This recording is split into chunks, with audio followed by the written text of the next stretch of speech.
Okay, so this is the last lesson for Chapter 5, the Pythagorean Theorem. And usually students find this to be the easiest lesson of the chapter. So,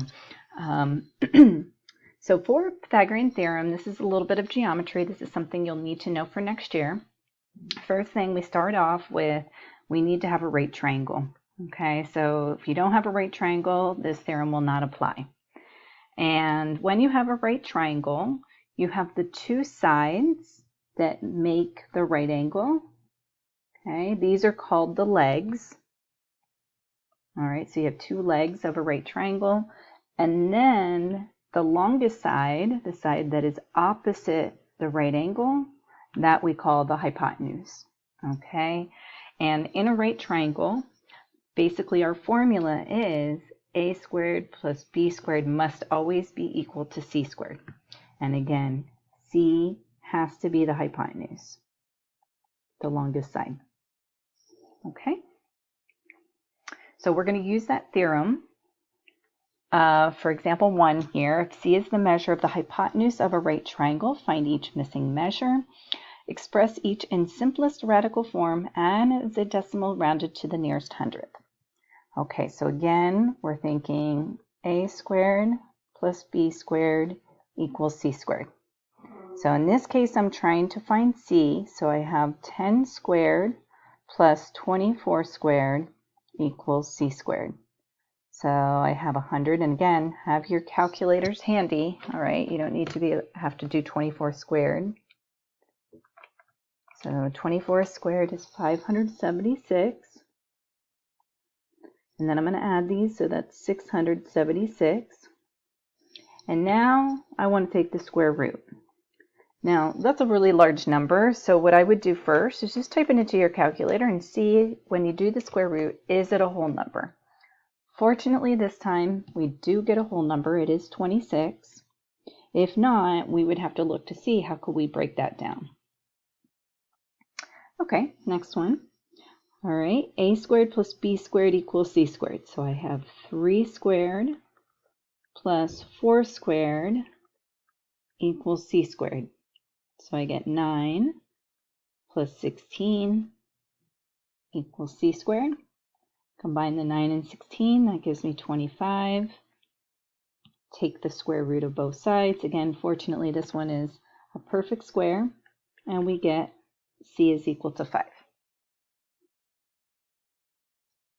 All right, this time we're missing, we don't know what b is equal to. So I have 8 squared plus b squared equals 12 squared. So let's go ahead and square both the numbers. So 64 plus b squared equals 144. So I need to solve for b, so I'm going to try to isolate. So I'm going to subtract 64 from both sides. So I take 144 minus 64, which is 80. So now when I take the square root, okay, I want to do two things. I want to write it, 80 is not a perfect square. So I'm going to rewrite this, square root of 80. The largest perfect square that goes into it is 16. So 16 times 5 is equal to 80. So b is going to be equal to 4 times the square root of 5. And then it also says to write it in approximate terms. So I'm going to type that into my calculator. It says to the hundredth place, so I get 8.944, so 8.94. Okay, next one. I have a squared plus b squared equals c squared. So a is the one I'm looking for this time. Now, when I have the square root of 233 and then I square it, they just cancel each other out. Okay, I'm going to subtract 169. I get a squared, so I'm going to do 233 minus 169. I get 64, which is good because when I take the square root, I get a whole number. I get a equals 8. Okay, so on the next page, we actually have some triangles that are drawn for us. I want to find the length of each missing side, same directions, express each in simplest form, and as a decimal. Okay, so now in this case, I don't have A, B, and C. I just have a variable x that I'm trying to find. And so I have to figure out what is x. Is x one of the legs or the hypotenuse? In this case, the legs, again, they make the right triangle. So that means in terms of a squared plus b squared equals c squared, x in this case, this is my hypotenuse. So this is what I think of in terms of my c. And then with A and B, it doesn't really matter which one you make A and which one you make B, because it doesn't matter the order that you add, you know, A squared and B squared. So I'm going to have 12 squared plus 14 squared equals x squared. Again, x is the hypotenuse, so here I have 144 plus 196 equals x squared. So when I add those, I get 340, and then I want to take the square root of both sides, and let's see, 340, it looks like 340,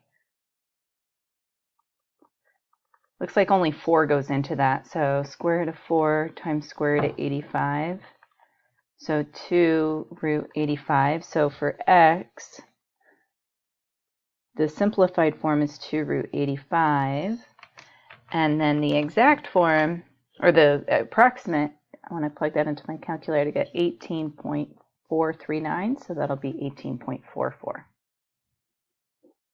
Okay, next one, I want to find x. This time, I know the hypotenuse, so it doesn't really matter. You can think of this as A, and this is B, and this is C, or you can switch around the A and B, but just to be clear, right, we have to make it equal to 10 squared. So I have 5 squared plus x squared equals 10 squared. So I get 25 plus x squared equals 100. Subtract 25 from both sides. I get x squared equals 75. Take the square root of both sides. I get x equals, okay, so square root of 75, I can break that up into square root of 25 times square root of 3. So I get 5 root 3, or plug that into my calculator, and I get 8.66. Okay. Next one for C, same thing.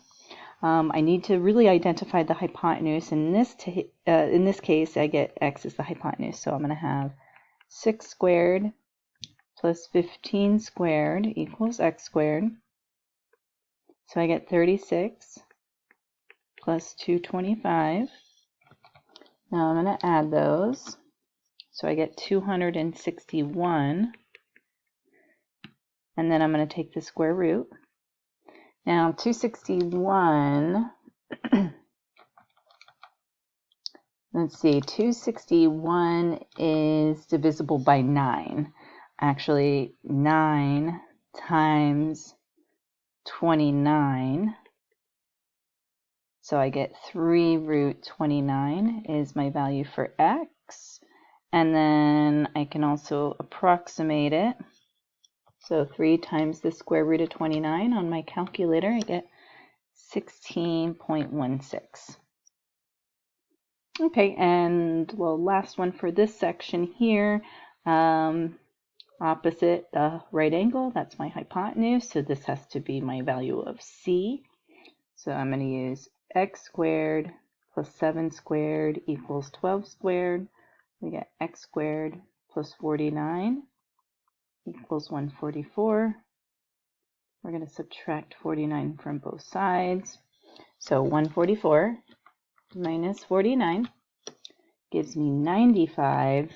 Now 95, I can try to break that down, but if I divide 95, right, if I try to do a factor tree, I get 5 times 19, which are both prime. So actually, I'm just going to have the square root of 95. And then if I type that into the calculator, I get about 9.75. All right, the last part, determine whether the following side measures form right triangles. In other words, is a squared plus b squared equals c squared? Keep in mind that c squared, that c is always going to be the largest side. Okay, so if I'm looking at my numbers 20, 30, and 36, I'm automatically going to make the 36 the value of c. So I want to see, is 24 squared plus 30 squared, does that equal to 36 squared? 24 squared on my calculator is 576. 30 squared is 900. So does that equal 36 squared, which is 1,296? Let's see, take 576 plus 900. I get 1,476, which is not equal. And so we are going to say no, not a right triangle. All right, this one. So sometimes you have a decimal or you have a radical and you want to compare. If I type square root of 31 in my calculator, I actually get a decimal that's about 5.57. So I can clearly identify that 16 has to be the C. That has to be my largest side. So I have 15 squared plus square root of 31 squared. Does this equal 16 squared? So 15 squared is 225. The square root of 31 squared just is 31. And then 16 squared is 256. So let's see, when I add 225 and 31, I get 256. They are equal. So yes, these are right triangles.